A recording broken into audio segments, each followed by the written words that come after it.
के और क्या यहाँ से आगे प्राइसेस रह सकते हैं। हुकुमचंद जी, अगर एक लाइन में समझना चाहें, भाव यहाँ से थोड़े रिलीफ देंगे या ऊपर की तरफ ही बने रहेंगे इन सभी चीजों के, फिर चाहे वो तमाम सब्जियां हो जिनके मैंने भी नाम लिए या फिर फल?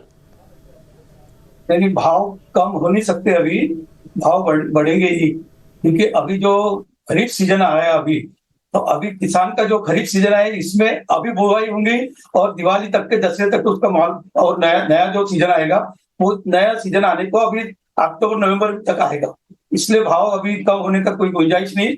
गवर्नमेंट ने अगर एमएसपी, अगर इन चीजों की एमएसपी करके एपीएमसी से प्रोक्योरमेंट अगर सेंटर बढ़ाए और गवर्नमेंट ने अगर सब्सिडाइज कर दिया हमारे एपीएमसी को और किसानों को, तो ये भाव नीचे आ सकते हैं, ये मेरा मानना है। ओके, चलिए पुखराज जी से अब पल्सेस पर एक राय ले लेते हैं। पुखराज जी, जैसे मैंने शुरुआत में मेंशन की, ज्यादातर दालों के भाव जो हैं वो अभी भी 100 रुपए के ऊपर डिसाइसिवली, ऐसा नहीं कि थोड़े बहुत ऊपर हो, तूर दाल तो इनफैक्ट सबसे महंगी है। प्रोडक्शन की बात करें तो क्या स्थिति है, क्योंकि कुछ रिपोर्ट्स तो ये भी थी कि 10 से 15% प्रोडक्शन बेटर साइड पर ही है, लेकिन उसके बावजूद भी यहां से प्राइसेस और बढ़ने की भी संभावना जताई जा रही है। आपकी राय क्या है पल्सेस की प्रोडक्शन को लेकर और साथ ही यहां से प्राइस ट्रेंड को लेकर?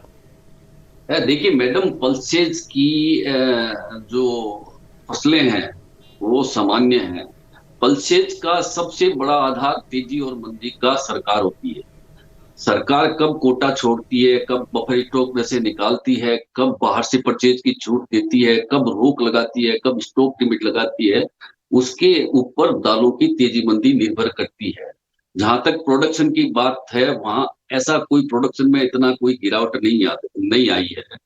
मैंने इसमें क्या होता है कि जैसे ही किसी चीज का भाव बढ़ता है थोड़ा बहुत भी, तो उसकी तरफ स्टॉकिस्ट दौड़ते हैं, और जब स्टॉकिस्ट दौड़ते हैं तो उसका भराव होता है स्टॉक के अंदर और उसके भाव बढ़ जाते हैं।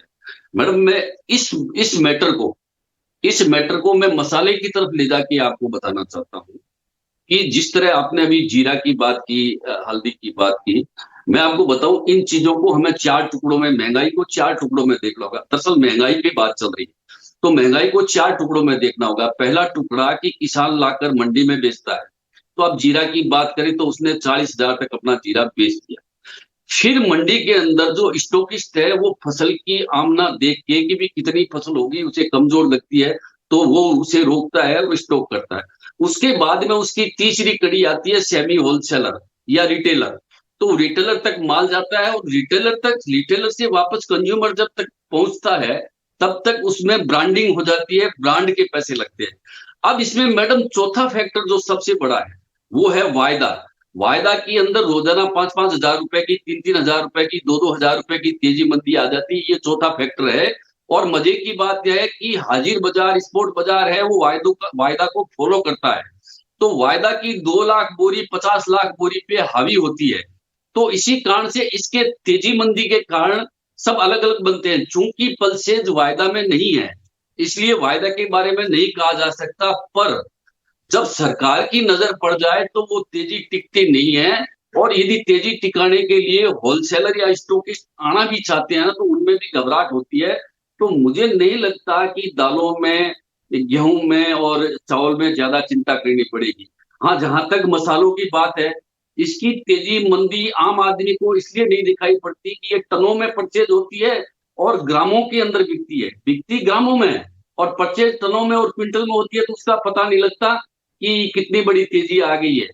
तो ये सारी चीजें जो होलसेलर से रिटेलर तक पहुंचती है, चाहे वो सब्जियां हो, चाहे वो मसाला हो, चाहे दालों के नाम पे ब्रांडेड दालें हो, तो उसके अंदर जो थोथ चल रही है, उसके अंदर जो मार्जिन चल रहा है, उसकी तरफ नजर रखनी होगी। तो निश्चित रूप से मुझे उम्मीद है कि कम से कम इन एसेंशियल कम्युनिटी पे तो सरकार ध्यान दे रही है और ध्यान देगी भी। तो इसमें बड़ी तेजी की संभावना मुझे इन एसेंशियल कम्युनिटी के अंदर लगती थी। चलिए, उम्मीद यही करते हैं कि थोड़ी सी